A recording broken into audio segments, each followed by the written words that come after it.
Welcome sa DRS 2.0. Fresh at nagbabagang happenings ba ang hanap mo? Mga padabarkads man yan o mga trending topics? Pwes, sagutin natin yan. Kaya naman isubscribe nyo na ang ating channel para sa mga nagbabagang balita everyday.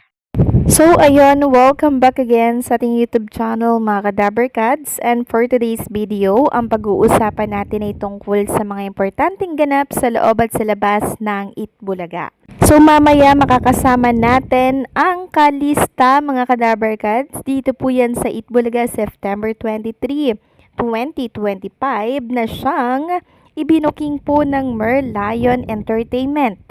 Sabi nga dito mga Dabarkads, tumutok sa Itbulaga bukas ng alas 12 at sama-sama nating panoorin ang kalista, which is today, September 23, 2025. Samantalang may magbabalik po sa Itbulaga, ito yung matagal nyo nang hinahanap at inaabangan, walang iba kundi po si Stephen JC. So nakarating na po siya ng Manila from Jensan mga Kadabarkads. Sabi niya nga, it was a rough flight but thank you Lord for ensuring our safety now in Manila. At agad naman pong winelcome ni Lucky M. Robles itong si Stephen JC sa pagbabalik niya po dito sa Manila. So possible na makita na po siya dito sa Itbulaga. So ang rason lang talaga kaya hindi po siya nakikita sa Itbulaga dahil nasa Jensan po siya mga Kadabarkads. Meron kasing ibang nagtataka na baka may something wrong with Stephen JC and sa Itbulaga, and syempre sa mga clones kasi hindi daw nakakasama si Stephen JC. So ang rason, malayo kasi ang lugar ni Stephen kaya hindi po siya madalas makita at nakakasama ng mga clones. Next topic naman, pag-usapan natin ang tungkol dito kay Elvis Presley. So kahapon, di ba nagpa-games po itong Jerome Ibardome the Magnetic Icon na page para po sa free ticket. So wala daw pong winner sa question number 1. Answer reveal na daw tayo. Mahilig ipabili ni Jerome sa lolo niya ay Century 2 na. So wala pong nakasagot mga Kadabarkads nung question number 1. Century 2 na pala yung favorite nitong si Jerome Ibardome. Samantalang, super thankful pa rin si Lucky M. Robles sa mga Dabarkads natin at sa Itbulaga family. Sabi niya, thank you ng maraming sa lahat ng nanood na Dabarkads sa The Clones Open. Mahal namin kayong lahat. Salamat po ulit ng maraming Itbulaga TBJ sa opportunity sa lahat po ng clones. Thank you Mama Oreo and Kuya Pedro and the Hollow Block sa mga song arrangement po.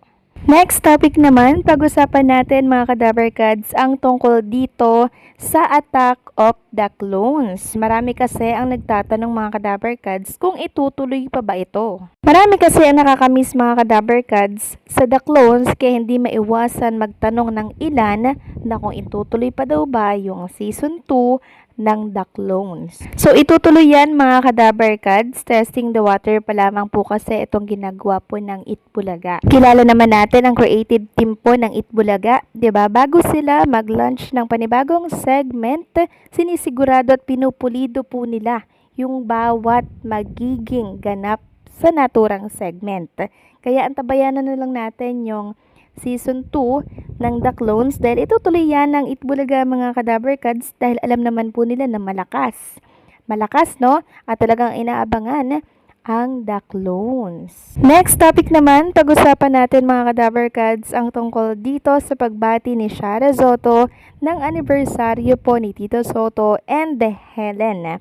Sabi niya nga, happy 56th anniversary Mimi and Tatay. Your love and commitment are such an inspiration to all of us.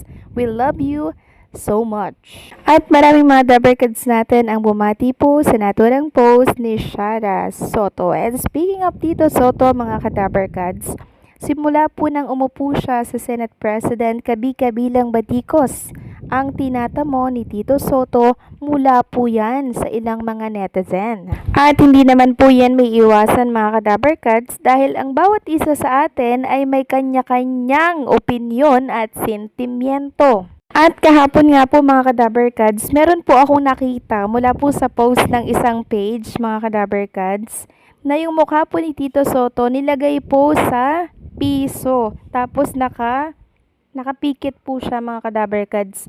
Eto po kasi yung inakto ni Tito Soto doon sa nakaraang hearing, yung parang pumipikit-pikit po siya habang nagsasalita si Bryce. Ngayon, may nag-edit po at nilagay si Tito Soto sa piso, mga ka-Dabarkads. So, meron na po itong 32K na reaction, tapos 2.9 na comments, 5.5K po yung nag-share. At makikita nga po dito, mga ka-Dabarkads, yung nakasulat na 2024.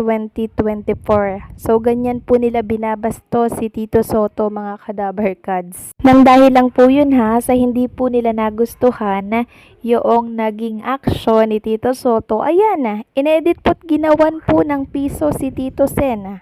At ang matindi pa dyan, mga ka-Dabarkads, may nakita pa ako na parang rebulto ni Tito Sen. Tapos ganyan din po yung itsura, nakapikit din po si Tito Soto. Tapos meron itong 100 mahigit na reaction. Tapos 12K po yung nag-share. So kaliwat kanan po yung pambabatikos kay Tito Soto. Mas lalo kasing nadagdagan, mga ka-Dabarkads, ang pambabatikos kay Tito Soto nung ituho niya po yung nakaraang administrasyon po ng Duterte tungkol doon sa talamak po na korupsyon. Di napansin po siya ng mga DDS vlogger, kaya ang sabi po dito, si Tito Soto ay senador noong panahon po ni Digong. Ngayong na kay BBM na siya at nagka-leche-leche na ang flood control sa ilalim ni BBM, biglang ang MA niya ay ang anomalya, hindi kay BBM, kundi sa past admin, Senator ka noon. Kayo ni Lacson, kung may anomalya noon, bakit hindi ninyo inimbestigahan? Bakit ngayong iyang pinangalanan si Martin R., biglang bato sa nakaraan na wala naman kayong ginawa noon? So, yan po yung binabato kay Tito Soto, mga ka-Dabarkads. So, mga DDS po yung kalaban ni Tito Soto, mga ka-Dabarkads, kaya pinagtutulungan po si Tito Sen sa mga statement na kanyang inilalabas. At alam nyo ba, mga ka-Dabarkads, nadadawit na din po ang Itbulaga at ang mga Dabarkads dahil dito. Alam kong naiipit lamang, mga ka-Dabarkads, si Tito Sen sa kaguluhan po na nangyayari ngayon sa ating bansa. Pero hindi naman po may aalis, diba, yung mga magagandang nagawa po ni Tito Sen sa Itbulaga. Ang dami niya pong natulungan, hindi po ba? Kaya nga sabi ni Tito Soto, ni hamak naman na mas maraming natulungan ng noon time show na Itbulaga kesa dito sa Senado. Na which is tama naman, mga ka-Dabarkads, dahil ang dami pong pinag-aaral ng Itbulaga, ang dami pinag-aaral po ni Tito Soto, 'di ba? So dun pa lang po, mga ka-Dabarkads, napakalaki na po ng nagawa ni Tito Soto. Kung may problema man ngayon kay Tito Sen at dito po sa tinatalakay po nila, mga ka-Dabarkads, na usapin, I'm sure naiipit lamang po si Tito Sen sa mga nangyayari. Kayo ba, mga ka-Dabarkads, anong say niyo po dito sa nangyayari kay Tito Soto? Please comment down below.